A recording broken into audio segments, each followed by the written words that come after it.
Let oh shit. Let there be light. This short as fuck. Oh, there it is. Can you hear me? Oh, still in the stick. Wow. What is up? I already want to start this over. Ah man, cut the jazz. Cause what if we want to have music in the background?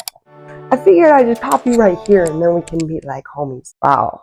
My ADHD right now is like, I figured that I would start a channel to showcase the transition I'm going through. Straight up. When I began the questions upon this topic of transitioning, I was scared, and I had some people online that I was able to look towards and follow, and those couple people really were my guidelines for this whole process. I definitely couldn't have committed to accepting myself the way I have if it weren't for those couple people online who showed me what was possible. And given that there aren't that many trans guys out there showing what's possible, and I mean, a lot too are kind of at a point where they're passing, so you don't necessarily know they're trans. They just look like dudes. There was an untouched space there in terms of trans guys being out there and open about starting their transition and what made them decide to do it, what fears held them back, and why, for me, it took so damn long, given all the signs growing up. Like, what's the reason that we wait so long into listening on what we know yet? Yeah, I forgot I was wearing this. Let me stop babbling. And today we're going to talk about the top 10 reasons I knew I was trans. Don't worry, that's oxygen. Smoke drink. We'll start with some basic ones, and then we'll go into some of the ones that are theoretical. Number one, short hair was a dream. Ever since I was little, I always wanted short hair, and I kept cutting it when I was young, and my mom would get mad. And then when it was long, I got mad, and it got to a point where like it just started getting long because like I was supposed to be this girl, you know, and I fucking hated it. So I ended up having long hair for my entire life, except I cut it last summer. So I did not actually cut my hair until I turned 25. Some could call it a quarter life crisis, but I call it freedom. Number two, men's clothes and boys' clothes were a dream to me. I remember going into stores when I was young and looking at the boys' clothes and men's clothes and like the other side of the store and being like a longing. You turn like 7, 8, and you're starting to realize that like these things are separated, and I don't know. I feel like that's when it really started to like hit for me. I was like, oh, like it's separate, but like I have to follow those rules instead of like, oh, it's separate and like I can choose. It's like, no, man, you're about to be a 9-year-old girl. You better fucking want the pink. I ain't want the pink. Number three, this one's kind of a follow-up of the last one, but I hated girl clothes. I hated them.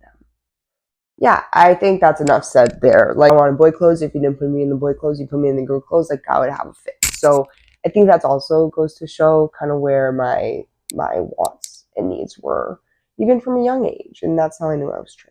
Number four, when I thought of myself as a future person, that was never a girl, like ever. It was always like a Jonas brother or Cristiano Ronaldo. It was always like a boy band dude or like a famous soccer player. So who was a man? That's the thing, is like it's just me. Like that's supposed to be me, and like I'm kind of in this body that is headed that way, but like I know that like there's some resistance.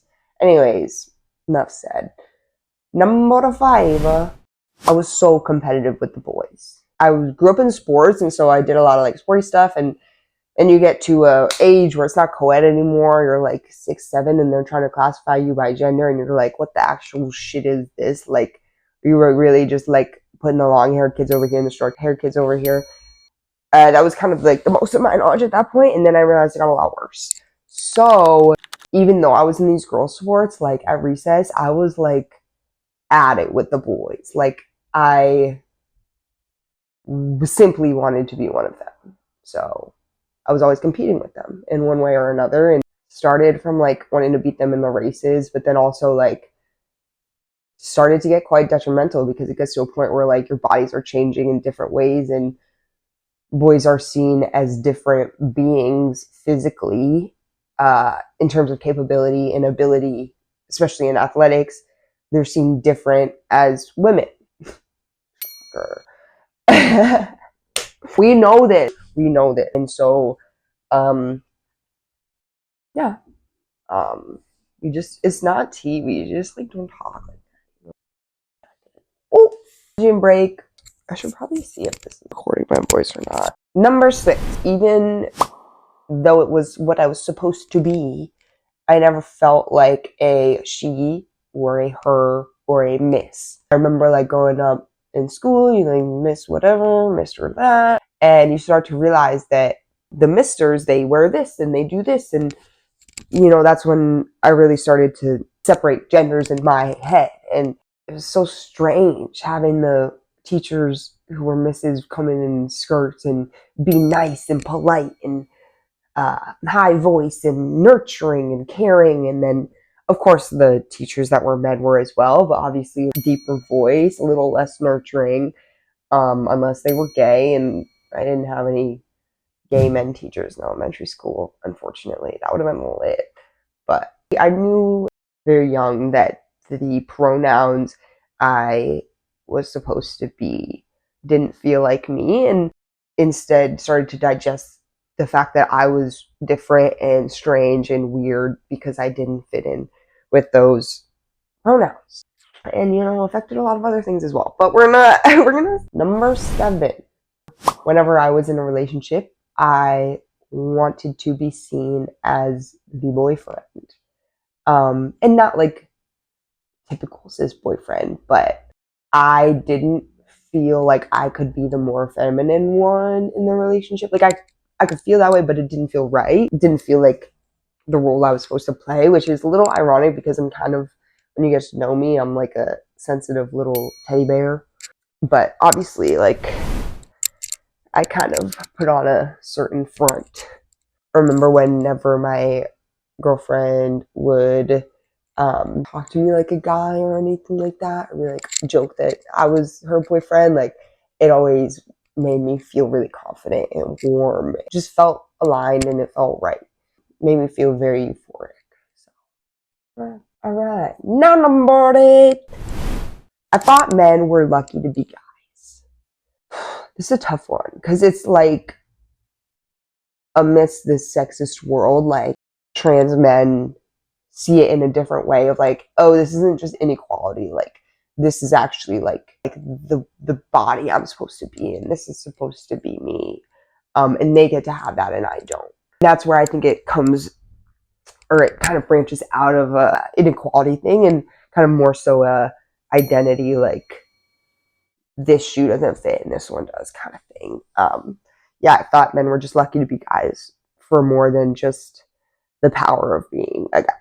Could do sports when they were supposed to, could be energetic if they wanted to, could be reckless. Like, these were all things that I felt very connected to growing up. So the girl stigma wasn't for me. Number 10, one of the huge recent occurrences that awakened me to this whole thing was seeing how mad I got at guys for talking to my girlfriend, but wasn't that bad with lesbians. Like, it was, of course, I got jealous issues sometimes, I gotta admit, but when men would talk to my girlfriend, can fuck off. Now kind of seeing all the underlying depth, I was like, oh, okay, like, this is really testing my jealousy now, like, No fights yet. No fights yet. Those are the top 10 reasons I knew I was trans. If you got some of the same reasons, some different ones, drop them in the comments. I'd love to see. I'm just gonna try this out and see what happens. Like, you got one life, so live it in a way that makes you feel free and happy and excited and celebratory. Bet. All right.